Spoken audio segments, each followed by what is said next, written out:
Hey, what's up guys, Neil Strong here. I am back with another video about Summoners War, and today we're gonna talk about Baleygr and how you can make a consistent BJ5 without any max towers or max arena towers.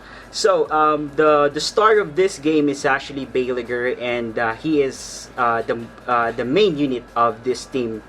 This is the unit that you will be focusing much when it comes to building each of one of the members of the BJ5, and mostly Baleygr is runed with Rage and Will runes. That is because Rage runes will give him a lot of crit damage, and the Will runes will give him the will or the immunity before the boss hits his debuffs. So, how you can actually make or build the Baleygr is by putting a lot of crit damage as well as a lot of attack power. So, what you actually need here is the slot 2 rune will be attack power, the 4th rune will be crit damage, and also the 6th rune will be the attack power. Now, why you actually don't need much crit rate is because other teams already has the buffs for crit rate, like the Magic Knight, which has the 19% crit rate, and also this one, or the Fire Inferno, which has 23% crit rate.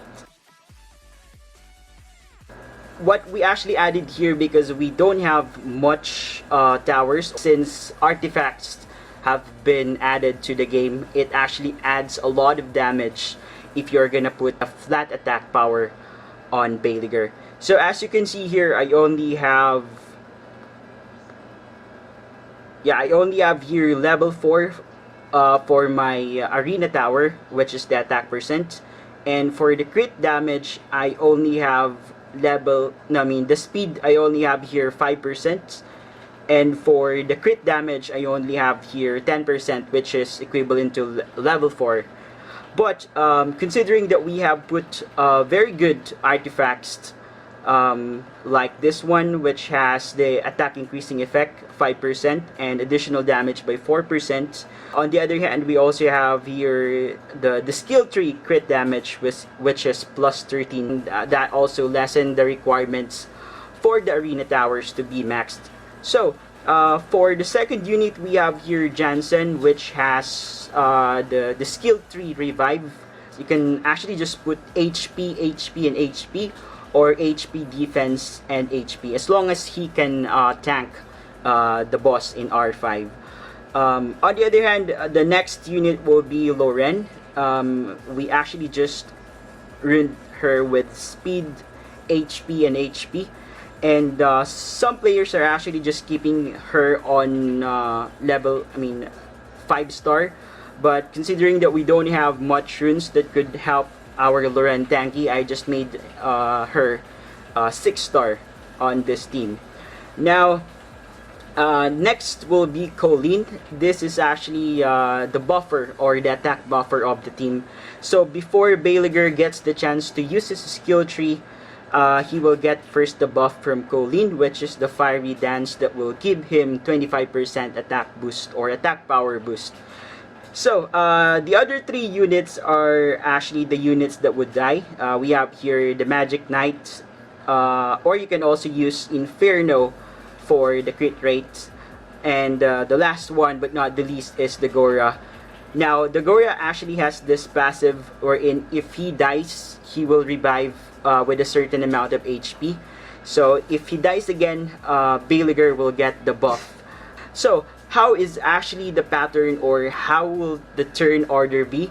It will actually be always Colleen doing the first buff of the team, which will give the attack power. Next will be Loren. So others are using Shaina or other monsters that could debrick constantly. So for Loren, he will do the second turn, which will be the debuff or the debreak, and after that it's time for Baleygr. But before that, as you can see on the clip, the other two units already died before they get a chance to turn. So if ever a unit dies, Baleygr gains 3 knowledge, and if that is 2, then basically he will get 6 knowledge.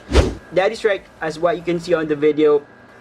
You don't need max towers, but that doesn't mean that you don't need to max the towers. I am actually also planning to max my towers. That is because it really adds a lot, not just in BJ5 but in RTA as well as some Guild Wars. So still highly recommended is to max the towers, but it's actually not that required these days, considering that there are already lots of factors that could add damage for Baleygr. Alright, now so if you actually already have all these units, what you just need to do is add more buffs coming from other factors, again like artifacts, and checking on the buffs every time I do the R5.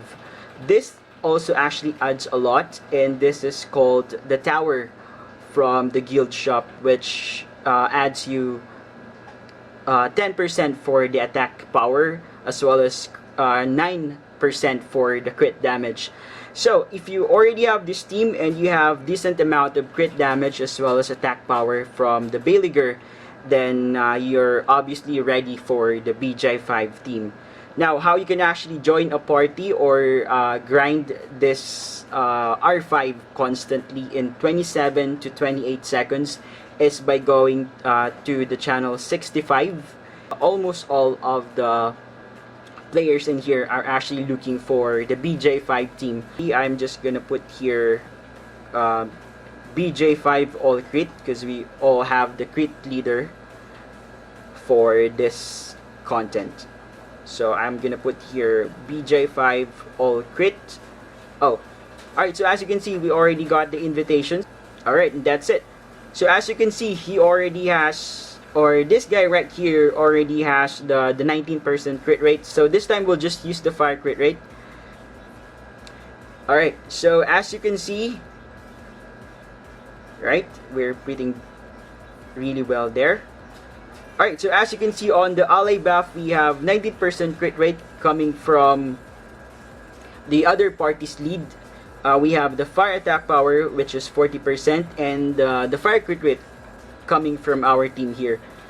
Alright, so as you can see, we are already hitting 32k using only our towers, or using only the towers level 4 and level 5 from the arena. We are gonna try to run again with a different team, and this time we'll try to ask help from our friends here.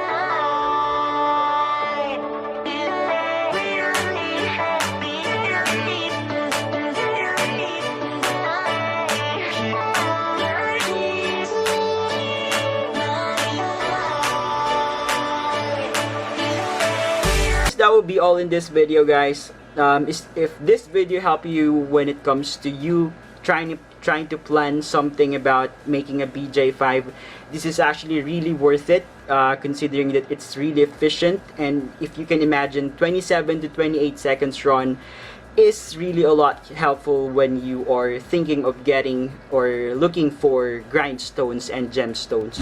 Thank you for watching this, and I will see you guys next time. Peace.